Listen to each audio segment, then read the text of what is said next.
做 YouTube 要多啲流量咧，其中一個方法咧就係加 chapters 啦。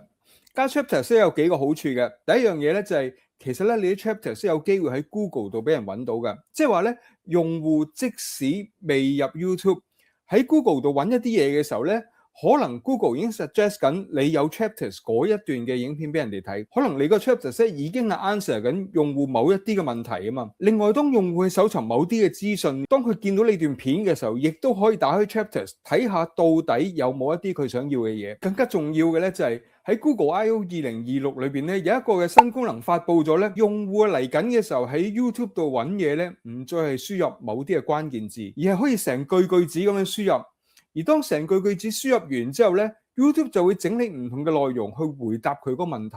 所謂整理唔同嘅內容咧，可能有幾段唔同嘅影片啦，同時會 present 俾觀眾。而每一段嘅影片咧，佢會直接去到某一個嘅 section， 而唔係俾用戶由頭睇到落尾。佢會知道某一個嘅 section 咧係可以回答到用戶嘅問題。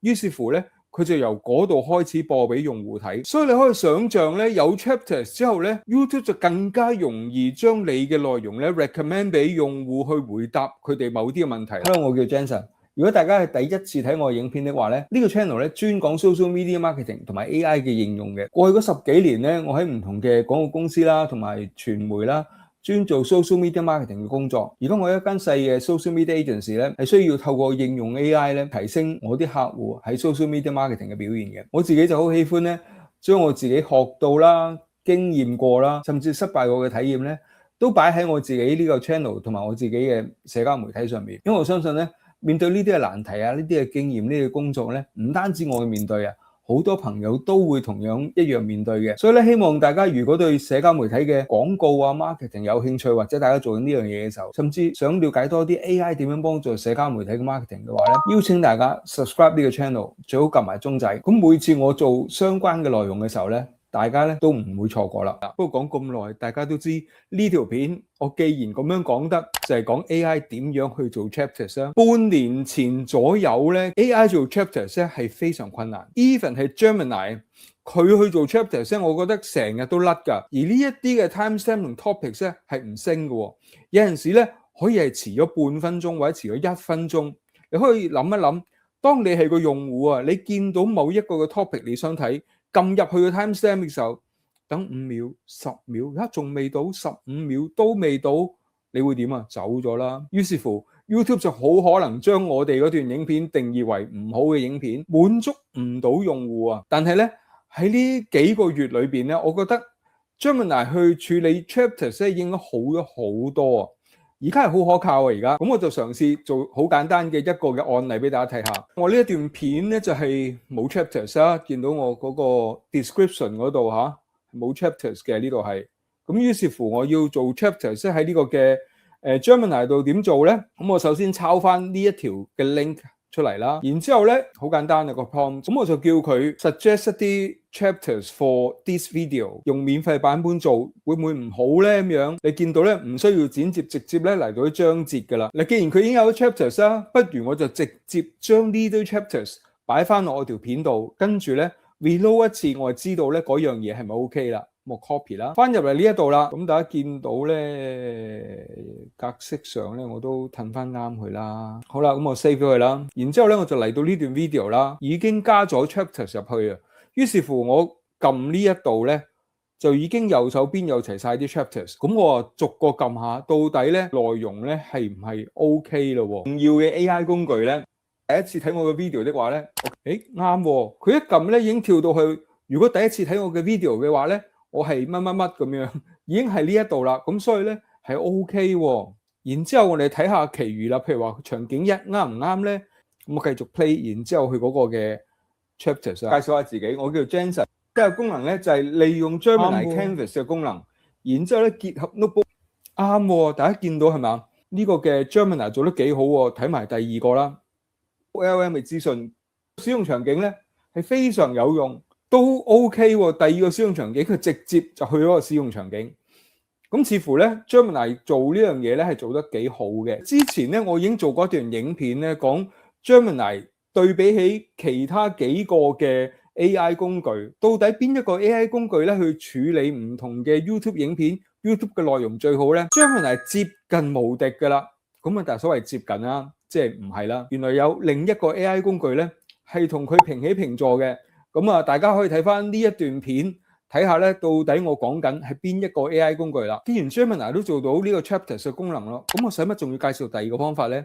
因為第二個方法咧比第一個方法使用 Gemini 咧更加簡單直接。喂，頭先嗰個嘅示範咧，好似10零秒嘅啫。再簡單直接啲，即係咩啊？原來 Google I/O 2026咧 ，Google 係公佈咗喺 YouTube 裏邊有一個功能，幫到我哋做 Chapters 喎。但係你可能問啦，都已經睇晒所有 Google I/O 嘅懶人包啦，甚至追埋個直播啦，但係都好似冇一個專幫用戶做 Chapters 嘅 AI 工具喎。到底係咩嘢咧？咁樣其實就冇一個叫 AI Chapter 神器嘅，只不過咧嗰個嘅工具咧喺眾多嘅功能裏邊咧，可以幫我哋做埋 Chapters。最初我都唔知㗎，但係點解無啦啦我會知道咧？最初頭嘅時候咧，我就係入到嚟 YouTube Studio 度，我見到有一個功能叫 Catch Me Up on This Video， 咁我就撳入去啦，佢就分析我段 video 到底嘅表現係點，有咩好啊，有啲咩唔好。當時我就問咗個問題，喂，我點樣可以 improve 個 performance 咧？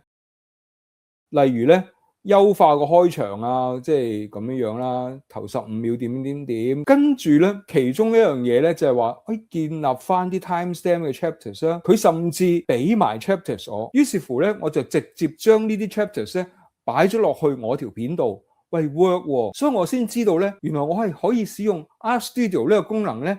generate 到 chapters 喎。當我哋入到 YouTube Studio 嘅時候咧，右上角有個 Gemini 嘅 icon， 其實咧呢個功能叫 Art Studio， 即係話用 Gemini 去幫助我哋透過問答呢樣嘢咧，等我哋了解多啲整個頻道所有影片喺 YouTube 上面嘅 performance 點樣。我用翻頭先嘅 prompt 啫，咁我就叫佢咧 suggest 頭先嗰段 video 嘅一啲嘅 chapters 出嚟。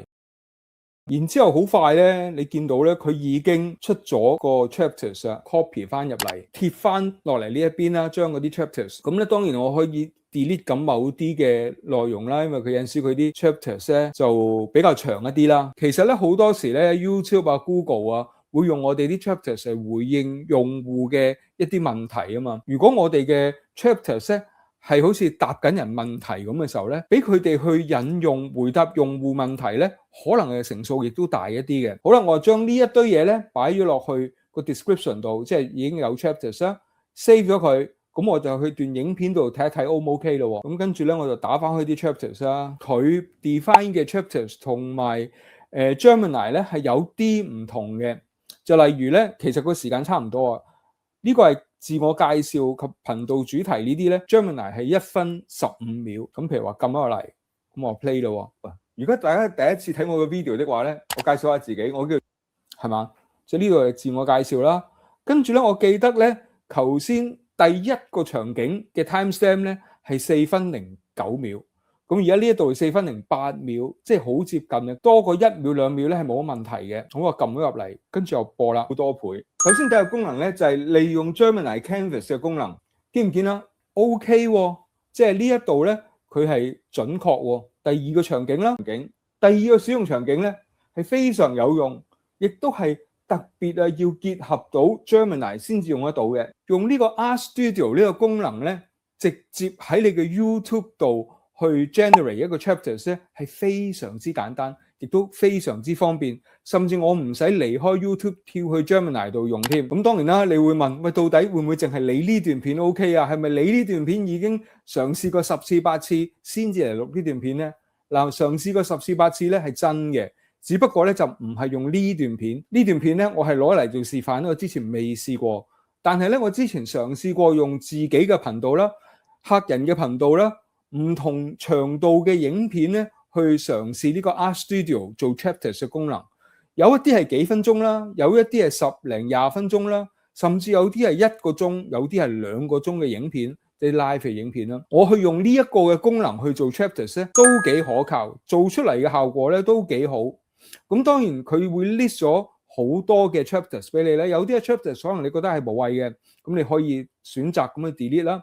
但係咧有咗咁嘅框架。